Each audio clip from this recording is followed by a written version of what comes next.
Instant à la projection en avant-première exceptionnelle du nouveau long-métrage de Ben Affleck, acteur, producteur et réalisateur de ce film Argo, que vous allez découvrir dans quelques instants. Il a été présenté en première mondiale au Festival du film de Toronto il y a quelques semaines. C'est un film qui a déjà été encensé par la critique internationale. Ce film vient de sortir par ailleurs aux États-Unis ce week-end où il a déjà réalisé un excellent score, un très grand succès en salle. Alors après le succès des films Gone Baby Gone et Avant, c'est une joie et un honneur pour nous ce soir d'accueillir de nouveau l'acteur, le producteur et le réalisateur Ben Affleck.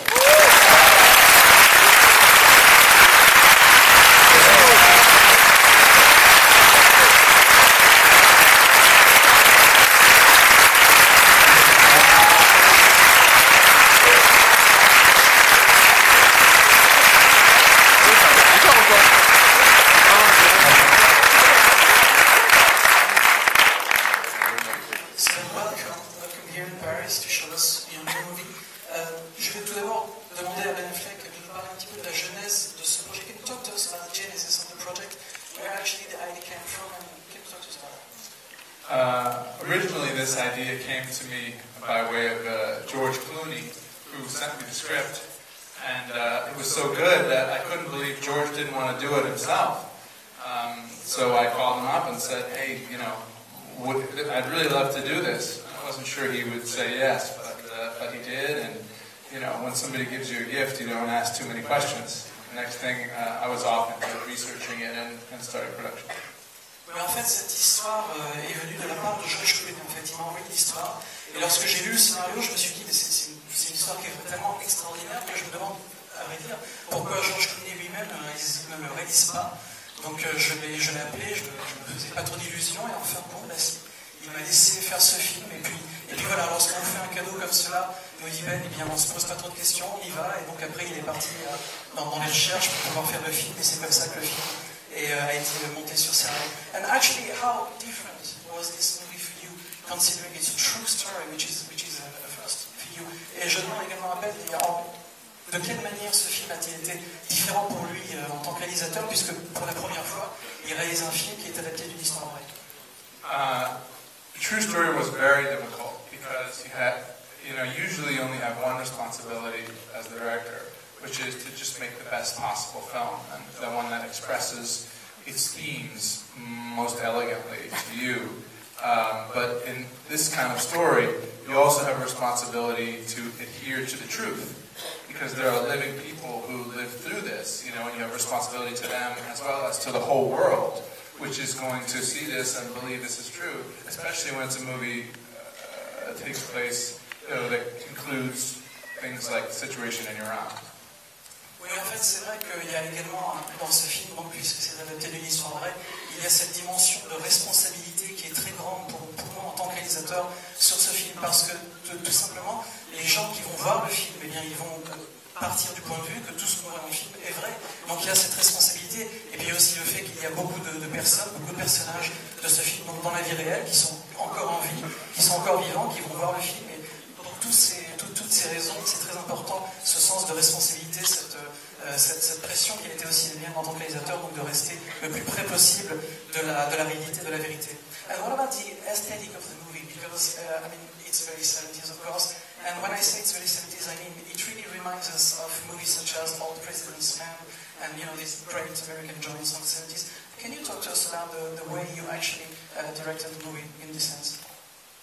Yeah, this was a really interesting opportunity because it meant that, by emulating, by kind of copying from movies that were made in the 1970s, I believe that it would help the audience subconsciously feel as though it actually was more authentic to the period, because they were seeing things in the way that things used to be made during that time. There are also three parts of the movie. I don't want to give it away, but each of them was filmed differently and modeled in some ways on different 70s movies. The first is the CIA, which is All the President's Men. We did use as an example. The second, we used a Cassavetes film called Killing of a Chinese Bookie. And the third part, the part in Iran, a number of films influenced it, but we just basically, it was handheld, it was more grain, it was a lot of different things. Oui, alors là, je posais la question dans le film que vous allez donc découvrir dans quelques instants. il y a également cet aspect très film des années 70. On sent vraiment comme une inspiration de tous les films qu'on a pu voir à l'époque, dont Les Hommes du Président par exemple. On ressent vraiment cette esthétique qui est très forte, et je demandais à Ben de nous parler un peu de cela. Il nous dit que c'est quelque chose qu'il a tout de suite, quand il a lu le scénario, qu'il avait en tête, donc de replonger les spectateurs dans cette esthétique donc très 70s, une esthétique qui, encore une fois, alors il ne veut pas trop vous parler du film, mais vous allez voir le film, il y a 3 parties différentes qui le composent, et ces 3 parties ont vraiment été traitées de manière très différente, de manière à ce que lorsqu'on le voit, eh bien ça nous rappelle un peu, en tant que spectateur, les films qu'on a pu voir à l'époque, et donc ça rajoute encore une petite couche de crédibilité à cette histoire. On a vraiment l'impression que tout est véridique. Alors les influences, bien sûr, il y a eu, pour toute la partie qui se passe dans les bureaux de la CIA, que vous allez découvrir, une des influences, donc bien sûr Les Hommes du Président, tous les films donc, des années 70 qu'il a pu voir, mais également dans une autre séquence, il a été très influencé par les films de John Cassavetes, et également dans cette 3e partie, la partie qui se passe en Iran, beaucoup de films comme ça ont pu lui servir d'inspiration et de référence. Et c'est vrai qu'il nous dit que tout cet aspect granuleux de l'image, eh bien ça permet, il y a comme ça quelque chose de physique qui nous permet vraiment de ressentir la véracité des faits tels qu'ils se sont passés. Can you talk to us also about, there is some kind of a nice balance in the movie that you actually managed to do as a director between, let's say, not the fun, but the lightness of some sequences. I'm thinking, especially, for example, about the Hollywood parts, and some parts which are, of course, much more dramatic and tense. And was it hard for you to find this balance? Yeah, obviously I haven't seen the movie yet, but there are 2 competing tones. And the most difficult thing for me was to try to make them both work in one movie, feel like one movie.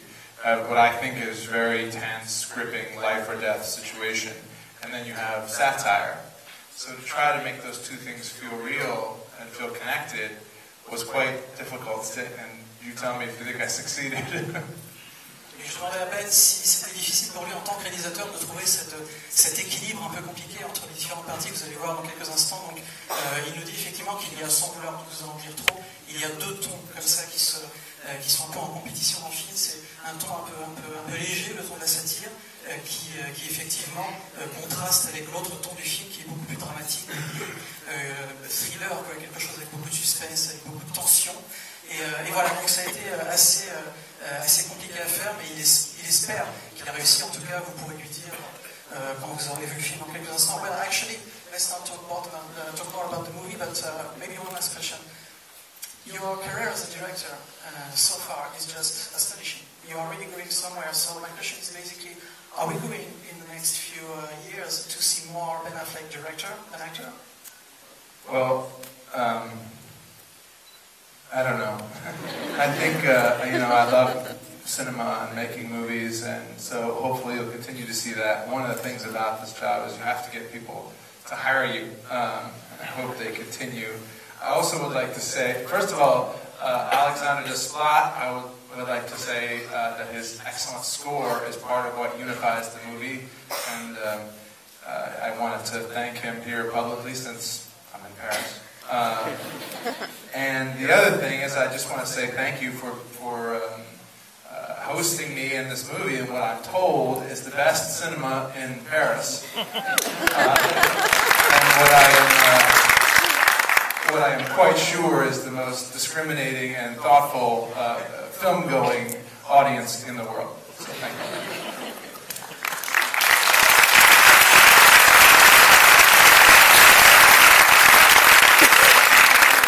La dernière question donc, que je posais à Ben, c'était de savoir s'il allait, à partir de maintenant, si on allait voir Ben Affleck réalisateur plus souvent que Ben Affleck acteur. Il nous dit que pour lui, il aime le cinéma, c'est vraiment quelque chose qu'il aime, et bien sûr il espère qu'on va le revoir très bientôt de toute façon à l'écran, puisqu'il nous dit que quand on travaille dans le cinéma, eh bien, il faut savoir que c'est un métier dans lequel la chose la plus difficile, c'est de se faire engager.